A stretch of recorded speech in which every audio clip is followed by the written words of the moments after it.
Some breakups don't end with a goodbye. They explode into all-out war. There are women who, after a relationship ends, don't just move on. They actively seek to punish their ex-partners. Not all women, not even most, behave this way. But enough do that if you've been through a bitter breakup, you might recognize the pattern.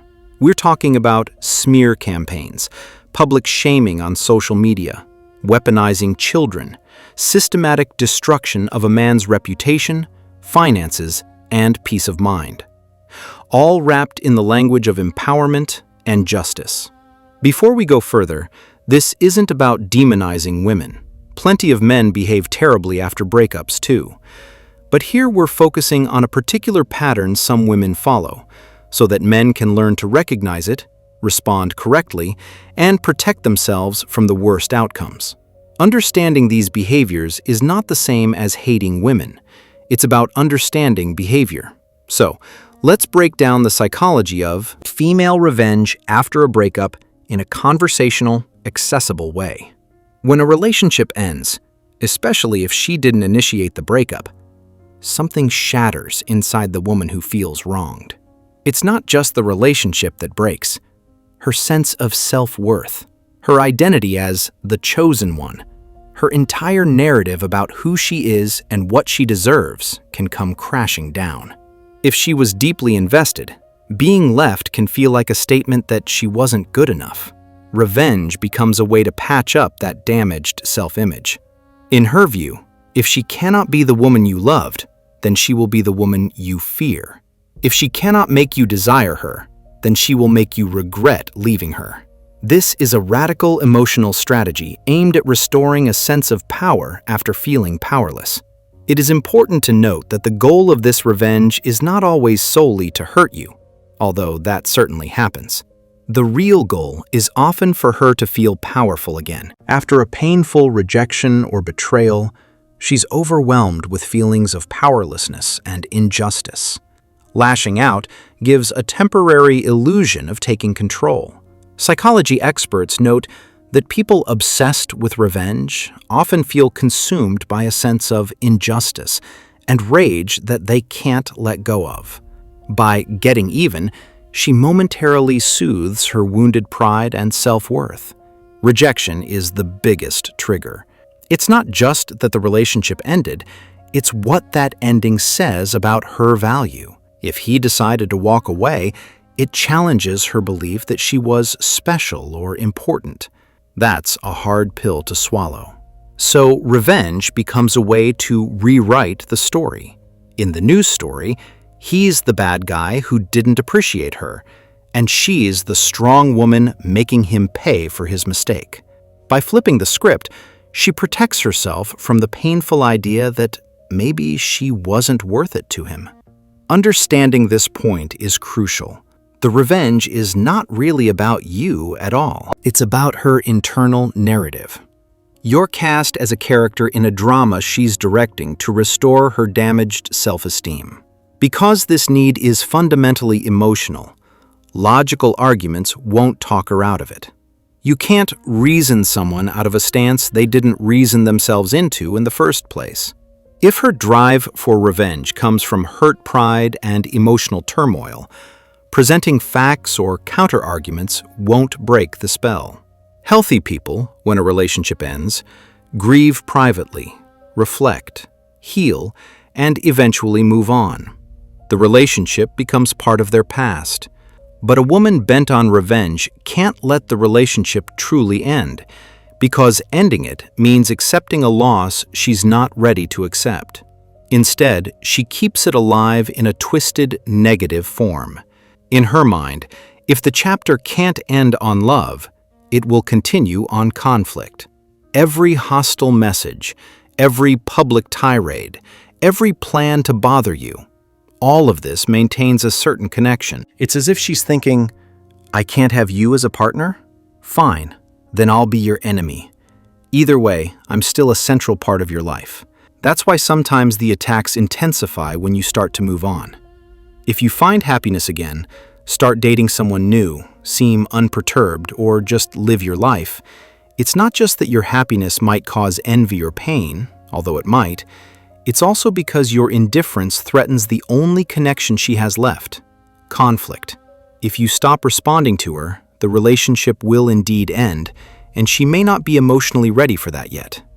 Therefore, ironically, the more you heal and move forward, the more she may escalate her provocations to keep you in the drama. From her point of view, even a negative connection is better than no connection at all. She can't be with you, but damn it, she'll make sure you can't forget her. Conflict becomes a substitute for lost intimacy for her. It's a tragic way to keep you. Think about it. If she really didn't care about you anymore, she wouldn't put in so much effort. Strangely enough, all these attacks are proof that she is still emotionally attached to you. There's a saying, the opposite of love isn't hate, it's indifference. Hatred, obsession, revenge, these are all forms of not letting go. They show that on some level, she's still in the relationship, even if it's now a battlefield instead of a romance. It is beneficial for men to understand this because it helps them realize that her crusade against you is her way of coping with loss, not an objective assessment of your character. That's why we often see revenge tactics aimed at what a man values most. Perhaps you are proud of your reputation, so she turns to mutual friends and makes you look like the villain. Perhaps your career is important to you, so she may spread rumors at your workplace, or even try to cause you problems in your professional life. If you value your relationship with your children, an angry ex-wife may try to ruin it. If you have started a new romantic relationship, it will also become a target. These are not random targets. They are chosen because they represent sources of his strength and happiness. By destroying them, she not only punishes you, but also demonstrates that she still has power over your life. It's as if she's saying, even after you left, I can still interfere and ruin your life. I still matter. This need to assert her control through revenge is strongest when she feels that the breakup is completely out of her control. If you caught her off guard by leaving, cheating on her, or suddenly breaking up against her will, her feeling of helplessness at that moment was at its peak. The more helpless she felt at that moment, the more powerful she will strive to feel afterwards. A woman engaging in revenge will almost always frame it not as vindictiveness, but as justice. Listen to the language. He deserved it. I'm just standing up for myself. He needs to learn a lesson. Someone has to hold him accountable. In her narrative, she's not the aggressor. She's either the hero delivering karma or the victim fighting back for her own dignity. This self-justification is why extremely harmful behaviors can be pursued without remorse. Objectively, some of the tactics might be toxic or even abusive. Spreading lies, manipulating mutual friends, sabotaging finances, alienating children from their father. But she doesn't view it as wrong. She believes it's deserved. It's righteous payback in her mind, a form of self-defense or setting the record straight. The scary thing is that when she sincerely believes she is right, she considers herself entitled to do anything. She does not experience the guilt or doubts that cause ordinary people to hesitate. As one psychologist notes, when the pursuit of justice turns into an obsessive need to punish, the avenger may seem irrational and unstable to others. But she herself feels completely justified. She is convinced that she is doing what anyone in her place would do. And people who are 100% sure they're right are capable of almost anything, because they've taken the moral brakes off. Society plays a role here too. A lot of social narratives encourage women to stand up for themselves and not let men walk all over them. In principle, that's a good thing. No one should tolerate abuse or disrespect. Phrases like, "I'm just telling the truth about him," or "I'm making sure he faces consequences," can be doublespeak if what's actually happening is a smear campaign or a relentless attack. The litmus test is Is it stopping at some reasonable point, or does it continue until he's devastated? If it's the latter, it's revenge, no matter how she spins it. Social media has changed the breakup landscape in a huge way. What used to be a private war between two people can now become a very public spectacle, perhaps sharing only his angry responses, but not her provocations that led to them, thus controlling the narrative. Recruiting the audience. Sometimes it's more subtle. Little comments designed to make mutual acquaintances take sides, usually hers. Why is public shaming such a powerful weapon? Because a man's reputation is a valuable asset. His standing in the community, at work, and among friends can be severely damaged by a coordinated narrative against him. And, crucially, accusations often outrun the truth. In the court of public opinion, being accused can equal being seen as guilty. If she accuses him of being a cheater, abuser, or some kind of monster, many people will assume it's true, especially if they sympathize with her or generally believe women by default. You can try to defend yourself, present your version of events, or prove inconsistencies, but by the time you do, the damage is often already done. As the saying goes, a lie can travel halfway around the world, while the truth is still putting on its shoes. Defense against a salacious accusation is always weaker and slower than the accusation itself. Women who use public shaming as a weapon understand this asymmetry.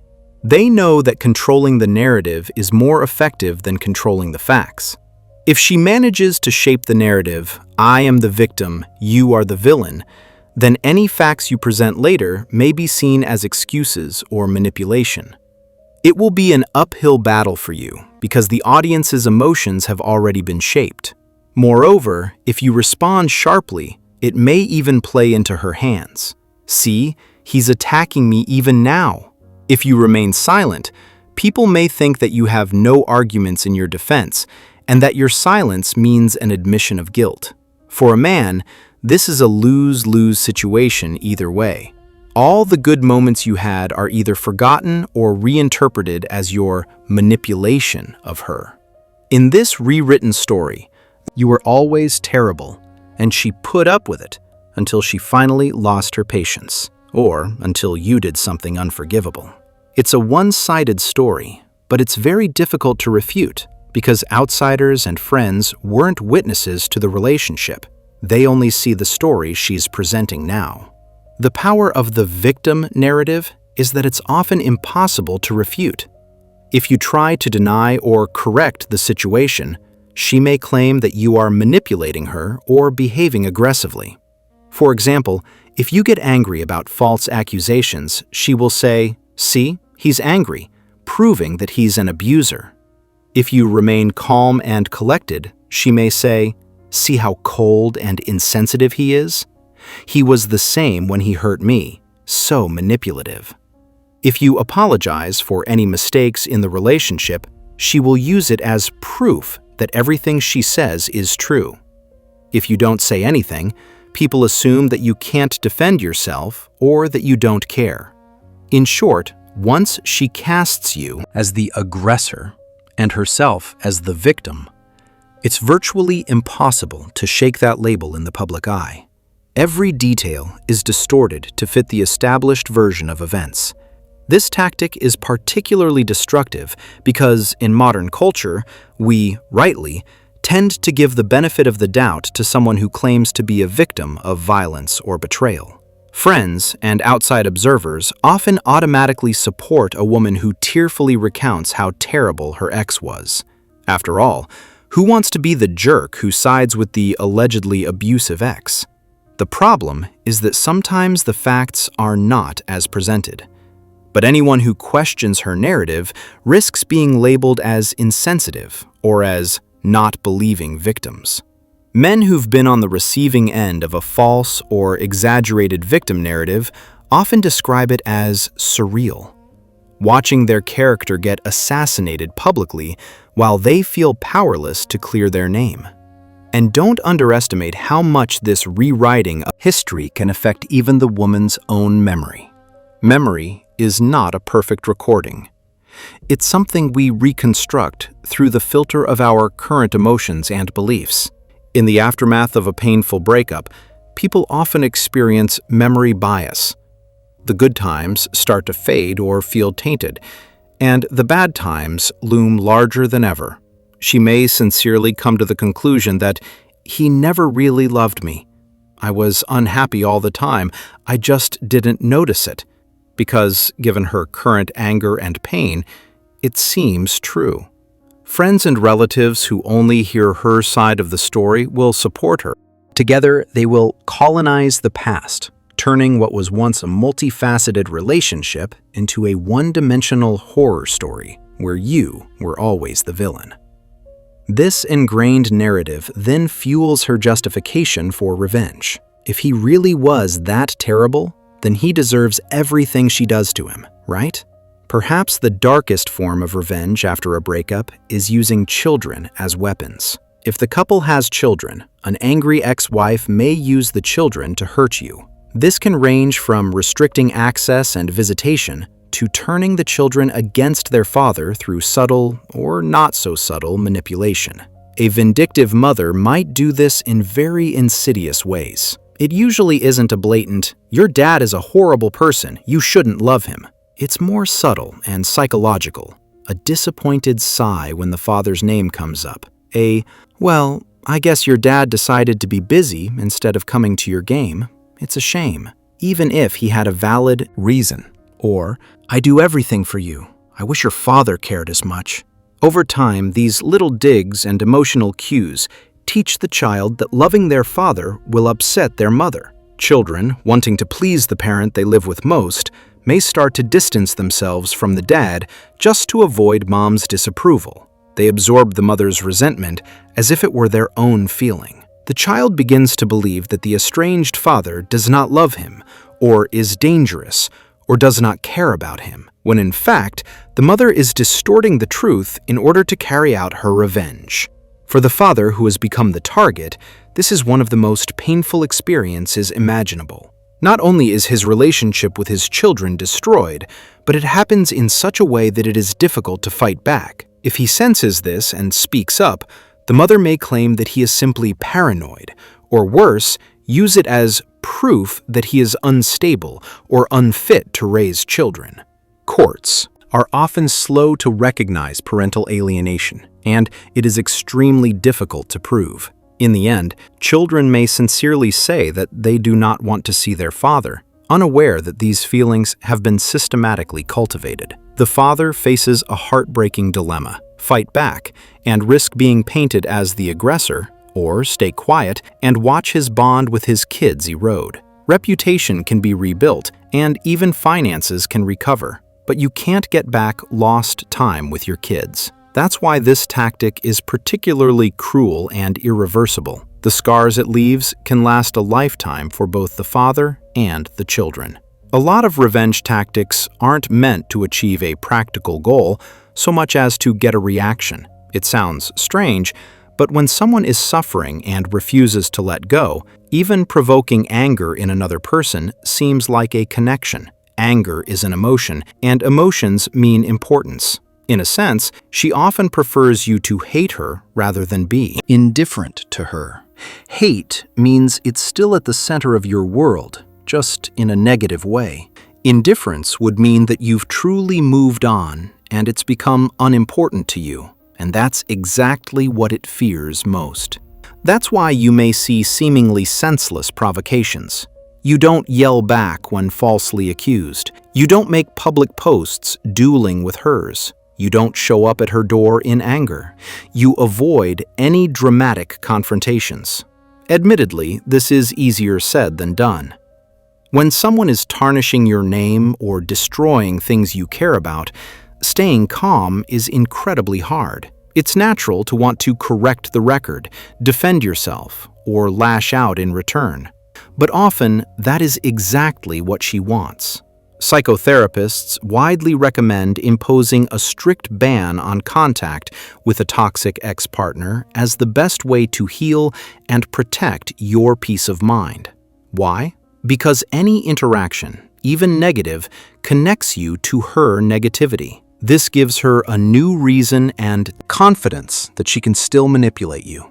As counterintuitive as it may seem, no response is often the strongest response. When you consistently respond with neither anger, pleas, nor acknowledgement, you become, in a sense, a boring target for abuse. Over time, you really do start to care less about the drama, and that's when your calm detachment becomes real.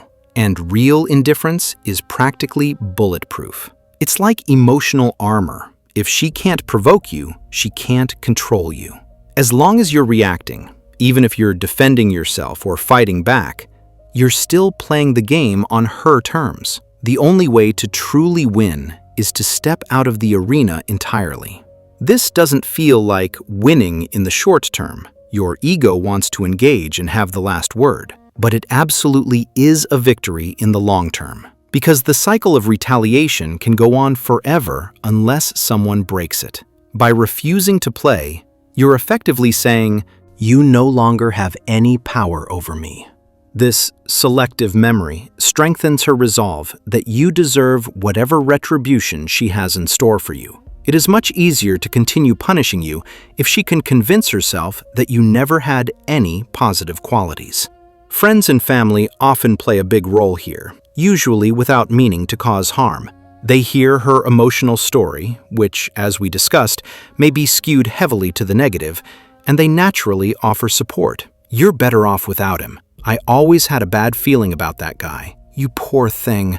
I can't believe he did that to you." While well-intentioned, these comments validate her perspective and can further entrench the revised narrative of the relationship.